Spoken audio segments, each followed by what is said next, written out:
remember I said, you don't pick the sword up, don't ever do that. You can hold it in your right hand, or you can hold it here, but don't be stupid. And this is a teachable moment. They say, don't ever let that sword be stuck in the dirt like that. That's a lack of respect for the sword. Don't underestimate a mukgum or a wood sword. I would much rather be cut with a real sword than forcefully hit with something like this. You know why? Because if I forcefully get hit with something like this, it will shatter bones. There's no putting that back together. You understand? Yes, sir. It's a crushing injury, which is the worst type of injury to have. So this is a weapon in every sense of the word. And it needs to be treated with some respect. Okay? So it's either you holding it like this, or it should be like that, with the edge up. Okay? 1 or 2 positions for right now. That's it. But not this kind of thing. If I see that again, that'll be 100 push-ups. Okay. Now, when you hold the sword, you don't lift your hands like that. Then I saw some of you as you began to get tired, that's what you were doing. This is not the proper way to handle the sword. Some schools would do this. And it's like this big arcing movement. Well, the truth is about that is that you should be able to deploy this weapon even if somebody is grabbing your wrist. If somebody is grabbing your wrist, you should be able to deploy the sword. So if I'm here, okay, just ease up a bit. I can't do it because, no, but by here, bringing the sword to you, right, and using your legs and the proper movement of the sword to bring it to high position, and then using your elbow, then the butt of the sword, and then letting the sword roll. Even if he's hanging on to you, you still should be able to do it. But if you arc the sword like that, look at the problem here. And this is where the first skill comes into being. And what's the first skill? Armbar. You understand? Yes. 1, 2, right? 3. Right? That's it right there. Right there, that's it. So if I were to bench my sword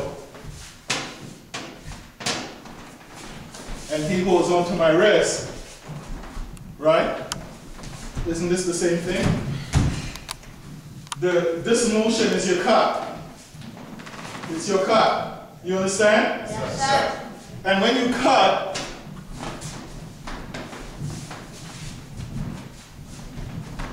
one, 2, I'm not going to cut beside him, over here, or over here.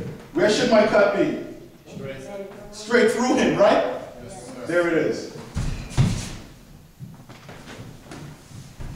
So if you remember armbar,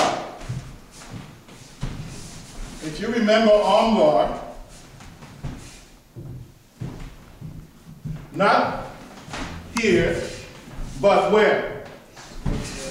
Straight through him. So you see how the sword, and you see how holding your hands in this position, not here, go ahead, grab my wrist, nothing. This is another small point. Not this. Because if I have a sword in my hand, I'm not holding my sword like this. I'm holding it like this, right? So you can see, watch the shoulder. Now, grab my wrist, let go, grab my wrist. See what it did to him? That's breaking his balance.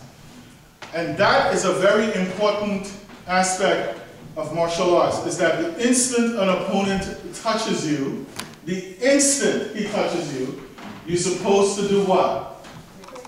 You're supposed to? Break his balance. You're supposed to break his balance. The instant he touches you. So, if I'm standing there like this, and he grabs me, see, his balance is broken. Because it's like, that's the idea. As he touches you, right, and then here you are. It's that fast. Okay? So all of that,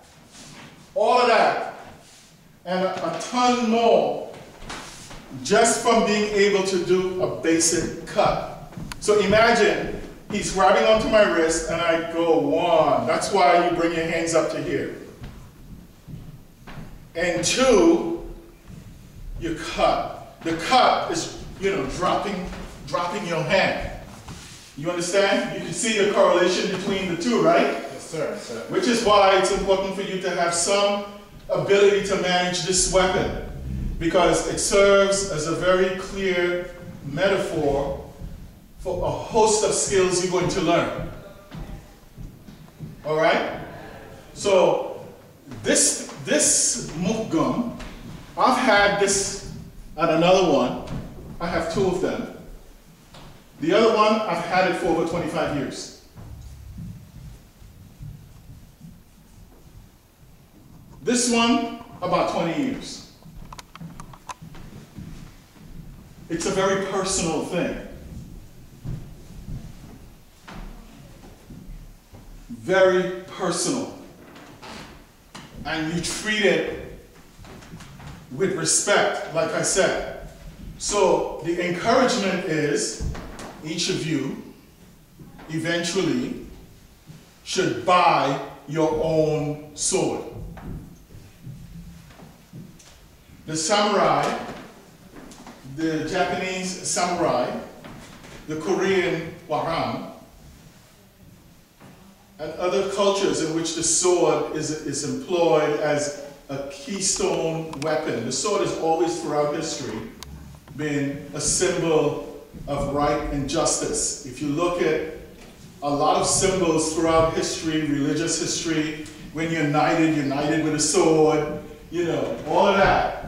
If you're Christian and you believe in angels, for instance, all of the key angels, Gabriel and Michael, they all have in one hand what? The sword of justice, right? Because that's what separates good from evil. So this is a very powerful symbol. In the Marine Corps, when I was an officer, we wore swords. Marine Corps officers wear the Mameluke sword. Because it's a symbol of a warrior, in every sense of the word. So for many reasons, you should learn what this is.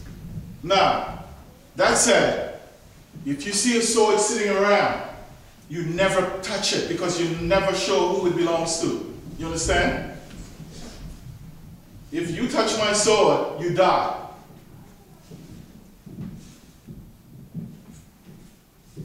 Well, here you'll get some push-ups. But you understand where I'm coming from with that. You don't ever touch someone else's sword without asking permission to do it. And then there's a procedure in which you inspect someone's sword. We'll deal with that some other evening. It's a very ritualized kind of experience. How you present the sword to someone, how you don't, that sort of thing. But for right now, we're just dealing with how to move the sword up and down, which is the most fundamental skill in swordsmanship, is a basic cut, right?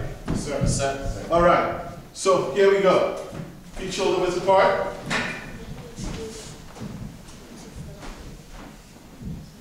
Okay, you can, I guess you're getting something tonight from the tooth fairy, right? Okay. Right, go put it up.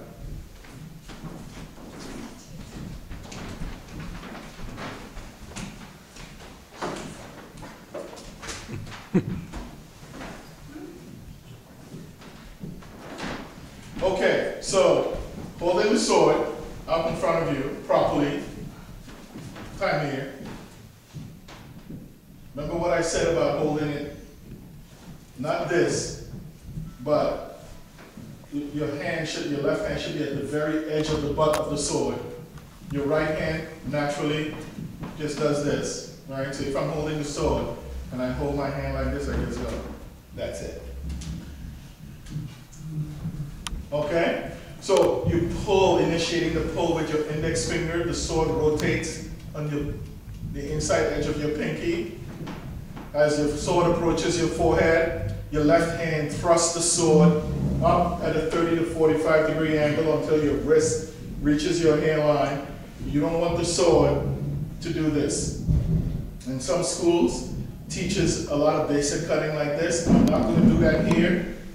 Some people say that, well, if you can cut fast and hard here, well, you know, by bringing the sword all the way to my back and then cutting, well, you know, you develop good core. No, it just trains you to develop bad habits, and then there's negative transfer from one skill to the next.